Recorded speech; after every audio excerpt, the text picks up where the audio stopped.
안녕히 주무셨어요? 2020년 4월 20일 월요일 5분 묵상 시작합니다.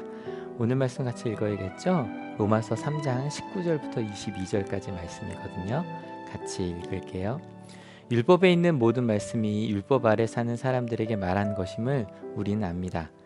그것은 모든 입을 막고 온 세상을 하나님 앞에서 유죄로 드러내려는 것입니다. 그러므로 율법의 행위로는 하나님 앞에서 의롭다고 인정받을 사람이 아무도 없습니다. 율법으로는 죄를 인식할 뿐입니다. 그러나 이제는 율법과는 상관없이 하나님의 의가 나타났습니다. 그것은 율법과 예언자들이 증언한 것입니다. 그런데 하나님의 의는 예수 그리스도를 믿는 믿음을 통하여 오는 것인데 모든 믿는 사람에게 미칩니다. 거기에는 아무 차별이 없습니다. 실은 저희가 로마서를 읽을 때 좀 어려운 부분들이 있어요. 뭐냐면 단어들이 좀 익숙지가 않고요. 조금 어려워요. 이 율법, 행위, 의, 믿음이란 이런 단어들.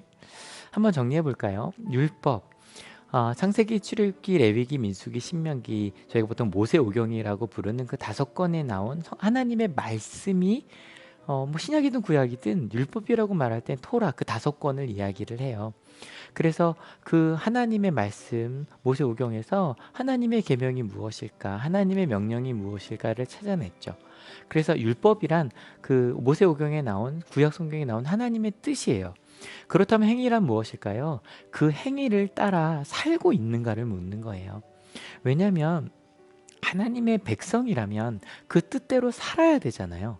그래서 마지막 의라는 건 무엇이냐면 그렇게 우리가 말씀을 따라 해석해낸 여러 가지 계명과 명령을 따라 네가 잘 합당하게 살고 있는가, 꼭 성취 기준 같은 거죠.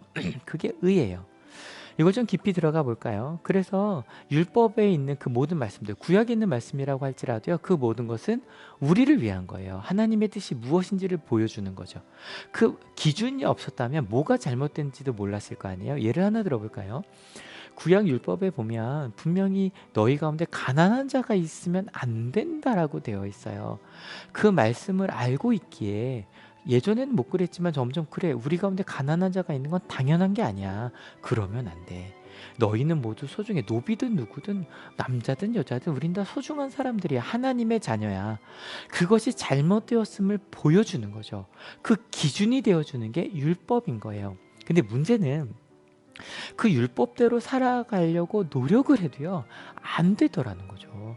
이건 우리 그리스도인들이 경험하는 거잖아. 열심히 말씀대로 살려고 하는데 점점 나는 말씀대로 못 사는구나. 그 경험을 하며 사는 거예요.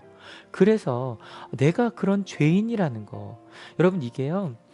철학과 조금 다른 부분인 게 더 잘 알려주고 함께 노력하면 되지 않을까라고 묻는데 우리의 경험은 알고 노력했는데도 잘 안 되더라는 거죠. 불가능하더라는 거예요. 근데 여기서 바울이 예수님을 통해 새로운 의가 나타났다는 거예요. 율법과 상관없이 그 의는요, 뭐가 다르냐면 그전까지 의는 구약 성경에 나온 말씀을 따라 계명과 여러 가지 이렇게 살아야 돼. 그대로 네가 잘 따라 살아가고 있는가? 그게 맞아야 너는 의로운 사람이라고 말하는데 여기서 중요한 건 원래 하나님의 뜻일까요? 아니면 어떻게 사는 걸까요? 하나님의 뜻이 원래 더 중요한 거잖아요. 그래서 이거 순서를 바꾸는 거예요. 하나님의 뜻부터 다시 시작하자는 거예요. 그래서 하나님의 뜻이라는 게 정말 우리가 지금까지 구약을 해석하면서 했던 이러저러한 것들을 해내면 그게 하나님의 뜻을 따르는 거냐. 그 뜻을 예수 그리스도께서 보여주신 믿음, 예수님께서 삶으로 행동으로 십자가 위에서 보여주신 그 믿음이 하나님의 뜻을 보여준 것이라고. 아니 그게 하나님의 뜻이라고 믿자. 그 믿음으로 새롭게 시작해보자.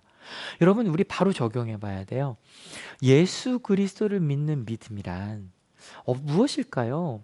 여러분 하나님의 뜻 뭐예요? 우리 제일 많이 반복하는 거 마태복음 읽으면서 너희는 복 있는 사람이고 하나님이 너를 세상의 소금과 빛으로 만드실 거야.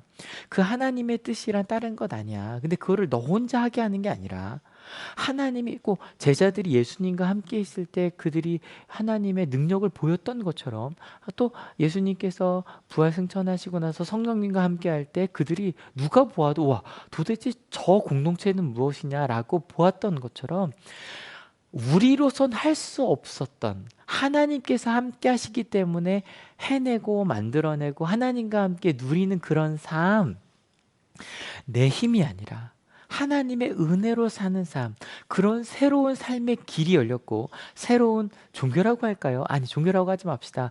믿음의 길이 열렸다는 거예요. 실은 제가 앞에서 이것들이 좀 익숙하지 않고 어려운 단어들이라고 말했지만, 여러분 2000년 전 그리스인들에게는, 또 유대인들에게는, 헬라어를 쓰는 이들에게는 이건 되게 익숙한 단어들이었대요. 그럼 이것도 우리의 말로 좀 바꿔봐야겠죠. 율법은 좀 이렇게 바꿔봤으면 좋겠어요. 여러분, 예수님 때문에, 예수님의 사랑 때문에 가치 기준이 좀 바뀌지 않으셨나요? 어제 주일 말씀을 나누면서도 예수님, 내 옆에 있는 사람을 친구로 보는 것, 완전히 출발부터가 다르다 그랬잖아요.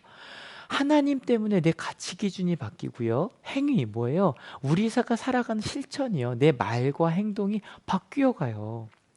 내가 잘해서 그런 게 아니라 하나님과의 관계 속에서 그런 일들이 이루어지는 거예요.